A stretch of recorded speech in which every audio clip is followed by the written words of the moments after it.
He said he didn't believe these things happened. And all I had to say was, well, then I'm a liar, right? I'm a liar. Here I stand before you and lie. He wouldn't answer that. Yeah. Where do you teach? Where do you give your talks? Who have you spoken to? Well, I've gone.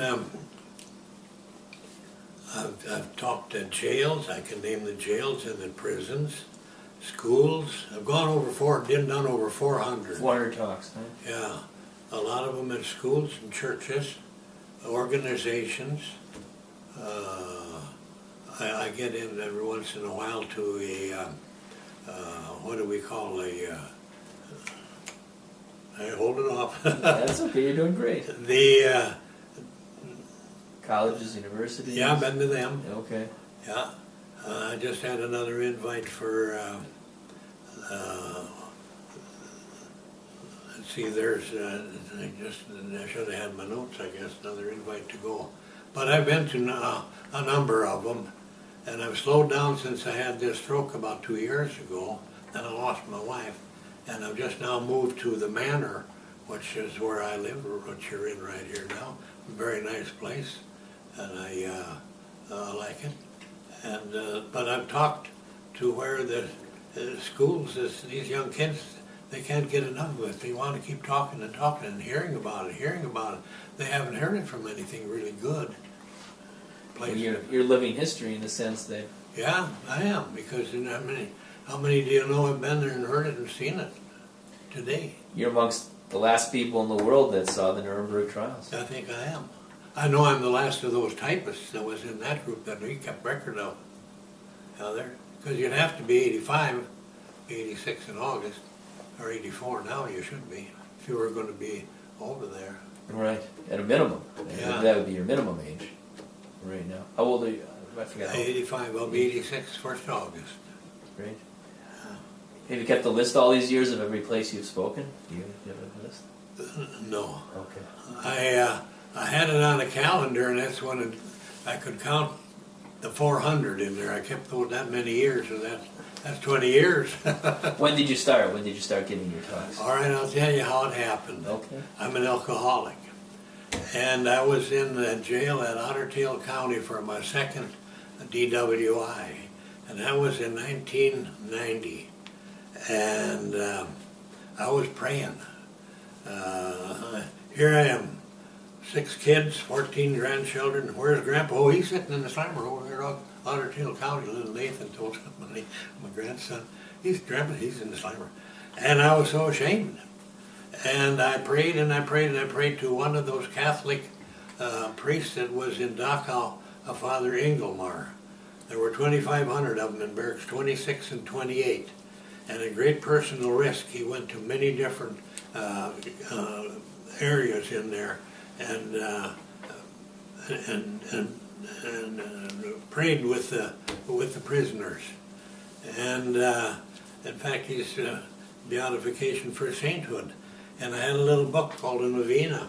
There's 9 days of prayer, and they only take about 2 to 3 minutes to pray that book. And I had that little book with me. I keep it. I've used it many times to pray for special things. And that night, I knew that I was going to kick the booze. You know, an addiction is anything got more control over you than you got over it, and I had it. Jack Daniels. And I prayed and I prayed if I could kick that booze. And just like that, I prayed before, but it didn't hit me like it did that night. And then my wife came to see me next day, and she said, "You're different. What's the matter? You're just laughing." I said, "I kicked the booze." "Oh, yeah." She'd heard that before. No, I honestly did. Last night, my prayers were answered. And I never had a drink since. That's 1991. And did that inspire you to go give your talks then? Yeah. Okay. Yeah. I want to tell about it. And the portion of, at that point, you decided you wanted to tell the world about what you had seen, and that's what I thought it was a good time. Okay. Yeah. Must have been a little nervous the first time you did it, huh? Yeah, there aren't too many want to admit all of their problems that they had and created and did and beg for forgiveness from your family. But I had a complete complete change.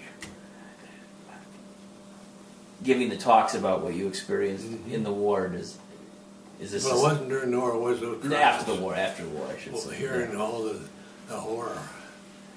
But the decision for you to go out and give the talks, does It that make happened- you feel better? Is it Yeah. something? Okay. Mhm.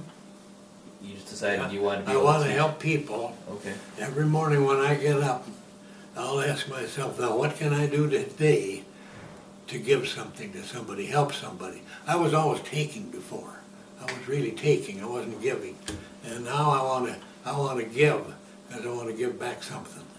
And this is one way you feel like you're I giving do it. back, to give Yeah. these talks. It's really quite a story. How many, did you say you had 6 kids? Yeah, 3 boys. Well, I'll joke a little bit about that. We had 3 boys, 3 girls. Well, I tell them, well, that's the way we planned it. That's the way we planned it. Then we got 14 grandchildren. What do you think? 7 boys and 7 girls. And now we got one of them, Toby, is going to have a child this way. And so that'll help set it for a little while till I get it back and organized. I'll be 15. I have to get another boy or girl in there. Well, that's so you have 3 boys, 3 girls, 7 grandsons, 7 granddaughters, Yeah. 10 of each. Yeah. Do they live in the States, your children? Well, my oldest daughter's in California. Okay. My oldest boy is in New York. Okay, so you're... They're in between, yeah. When they were growing up after you returned, what year did you get married? 1952. 1952. Did you ever tell your kids about what you saw during the No. war? No, you didn't. That's interesting. No, never read a book either. Uh-huh. So It after... was a surprise. Yeah, So the but kids, I did, so couldn't- the kids didn't know what you did during the war, No, or after. I never told them. I might have made mention, but I never. No, the first years I couldn't talk about it because I get so upset. I was high emotional kid. Yeah, about those things.